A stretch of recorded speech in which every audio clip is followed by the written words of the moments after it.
আয় তোরা, আয় আজ যে বাবারে, তুই তো সবই বুঝিস, আমাদের কত কষ্টের সংসার।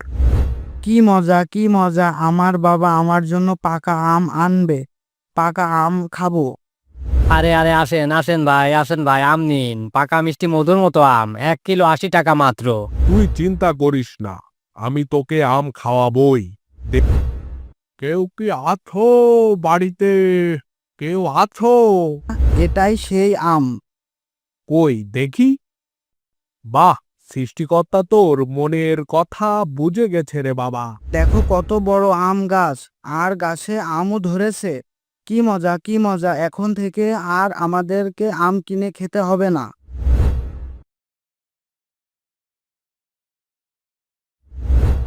আয় তোরা, আয় আজ যে সবাই একসাথেই এসে গেছিস। তা তোরা সবাই কেমন আছিস রে? বাড়িতে সবাই ভালো আছে তো? হ্যাঁ দাদু, বাড়িতে সবাই ভালো আছে, তবে এবার গরমটা না একটু বেশিই হচ্ছে। এই নাও দাদু, তোমার জন্য বাবা আমাদের গাছের পাকা আম পাঠিয়েছে। এই নাও দাদু, আমিও তোমার জন্য আমার গাছের আম নিয়ে এসেছি। ইয়া, আরে যা গরম পড়েছে, কিছুই যেন ভালো লাগছে না। আর এই গরমে ছায়া নিবিড় পরিবেশে তোদের ফল আনতে দেখে আমার যে অনেক কিছুই মনে পড়ে গেল রে। হ্যাঁ দাদু, এখন গল্প বলো। দাদু, আজ আমাদের কি গল্প শোনাবে তুমি? বলো না দাদু। আজ আমি তোদের যে গল্প শোনাবো, সেই গল্পের নাম হইল গরমে আম খাওয়া। দাদু, তুমি গল্প শোনাও। হ্যাঁ দাদু, গল্প শোনাও।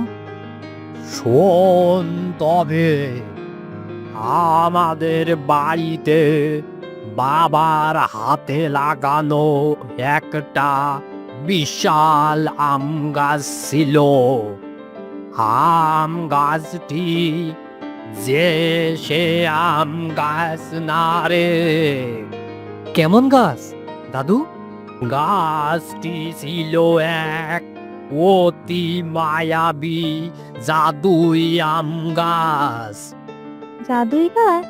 ও দাদু, বলো না কেমন জাদুই গাছ? আমাদের সংসারটা ছিল খুবই কষ্টে।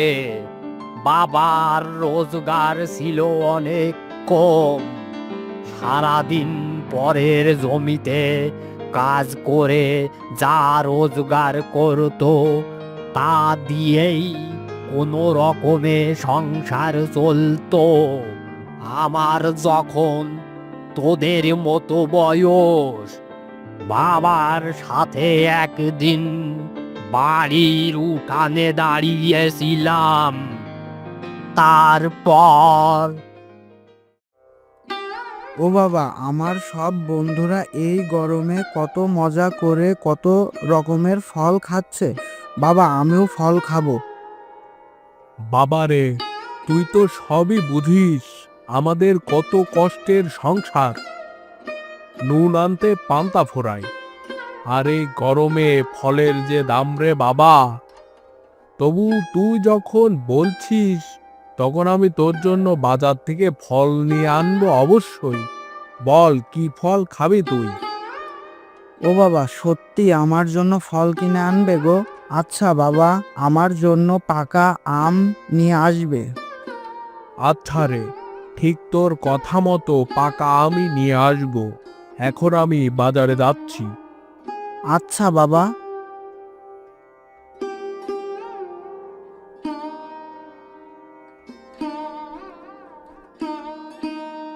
কি মজা কি মজা, আমার বাবা আমার জন্য পাকা আম আনবে। পাকা আম খাবো। কি মজা কি মজা।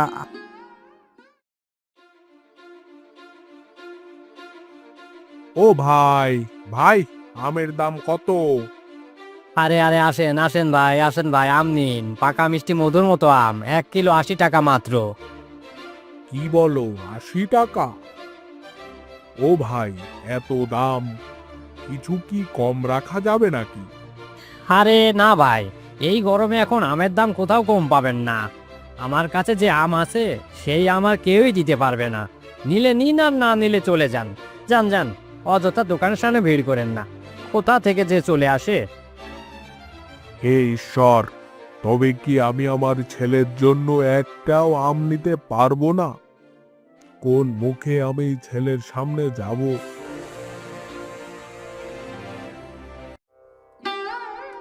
বাবা চলে এসেছে, বাবা চলে এসেছে। ও বাবা, আমার আম কই? আম এনেছো বাবা? না রে বাবা, বাজারে সব ফলের দোকানেও যেন এ গরমে আগুন লেগে আছে। এত দাম! তোর আম আমি কিনতে পারিনি বাবা। তুই চিন্তা করিস না, আমি তোকে আম খাওয়াবই। দেখিস, উপরওয়ালা আমাদেরকে নিরাশ করবেন না। ঠিক আছে বাবা।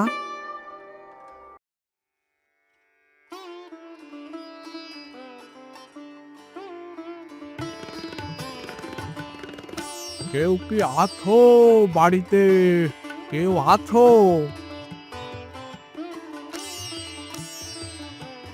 কে আপনি? কাকে খুঁজছেন? তোমার নাম কি বাবা? আমি ছোটন। আমি খুব ক্ষুধার্ত বাবা, আমাকে কিছু খেতে দিতে পারবে কি? হ্যাঁ, আপনি দাঁড়ান, আমি খাবার নিয়ে আসছি। এই নিন, একটি রুটি আছে, এটা খেয়ে নিন। তুমি খাবে না? না, আপনি ক্ষুধার্ত, আপনি খেলেই আমার ভালো লাগবে। সৃষ্টিকর্তা তোমার মঙ্গল করুক। এই নাও বাবা, এই পাকা আমটা তোমার জন্য। এই আম খাবার পর বীজটা তোমার বাড়ির জমিতে কোথায় পুঁতে দিও। কেন, কি হবে তাহলে? এটা যে কোনো আমের বীজ না রে, এটা একটা জাদুই আম গাছের বীজ। এই বীজ থেকে আম গাছ হবে, আর সেই গাছের আম কখনো শেষ হবে না রে। তোমার যখন মন চাইবে তুমি তখনই খেতে পারবে। আর তাছাড়া আম গাছের মাধ্যমে তোমাদের ভাগ্যও খুলবে। এই বলতে বলতেই পথচারী কোথায় যেন অদৃশ্য হয়ে গেল।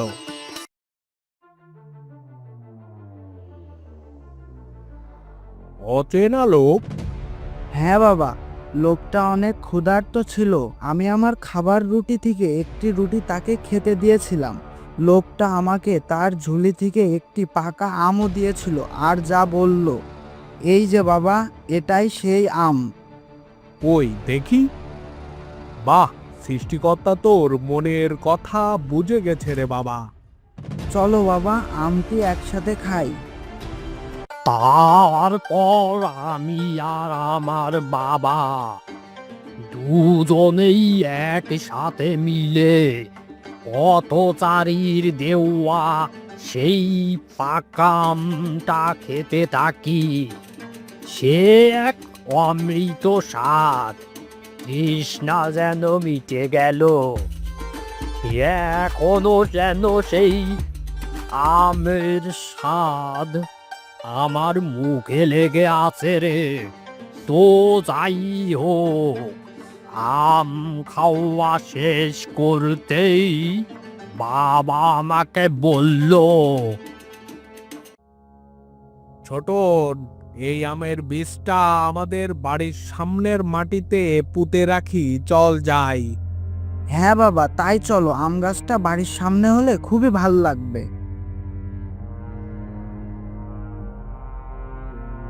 আম বীজটা বাড়ির সামনে এখানেই রাখলাম।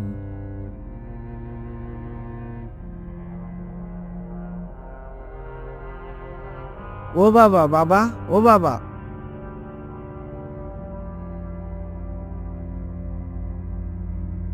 দেখো কত বড় আম গাছ, আর গাছে আমও ধরেছে। কি মজা কি মজা, এখন থেকে আর আমাদেরকে আম কিনে খেতে হবে না। সবই উপরওয়ালার আশীর্বাদ। এই আম শুধুমাত্র একা আমাদের না, এই আম আমাদের গ্রামের সকলেরই। আমরা দিব। হ্যাঁ বাবা, শুধু আমি না, সবাই আমাদের এই আম গাছের আম খাবে। যে গরম পড়েছে রে, আজ দুপুরে এই গাছের কাঁচা আম মাখিয়ে খাবো, কি বলিস? হ্যাঁ বাবা, কাঁচা আমের স্বাদই আলাদা। সেই দিন ছোটনের বাবা আর ছোটন ওদের সেই জাদুই আম গাছ থেকে কিছু আম পেড়ে রাখলো। তারপর ছোটন, এই আমগুলি আমরা কাঁচা মাখিয়ে খাবো। আমগুলি ঘরে রেখে দিস। আমি বাজার থেকে ঘুরে এসে আমগুলি বাপ বেটা মিলে মজা করে খাবো রে। এখন আমি চলি। আচ্ছা বাবা।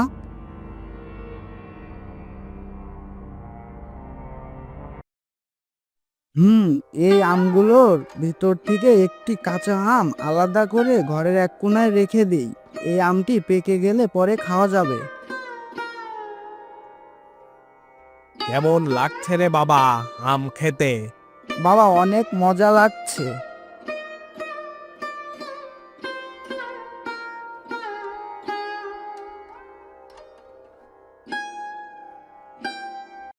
বাবা, এটা কি হয়ে গেল? দেখো দেখো, আমাদের আম গাছটি কে যেন কেটে দিয়েছে। সৃষ্টিকর্তা, এটা তুমি কি করলে? এমনটা কেন করলে আমাদের সাথে? এখন আমাদের কি হবে? বাবা, নিশ্চয়ই সৃষ্টিকর্তা আমাদের আবার দিবেন। না রে বাবা, আর হয়তো এমন আম গাছ পাবো না আমরা। কেন বাবা? এই গাছের কোনো চারা তো আমরা করতে পারিনি। আর তাছাড়া কি বাবা? এই গাছে কোনো আমও নাই যে সেটার বীজ থেকে আবার আমরা নতুন গাছ পাবো। বাবা, চিন্তা করো না, এই গাছের বীজ আছে আমার কাছে। বলিস কি? আছে? কোথায় আছে? চল দেখি। সেদিন আমি সেই কাঁচা আম থেকে একটি আম পরে খাবো বলে রেখে দিয়েছিলাম। সবই উপরওয়ালার দয়া রে বাবা।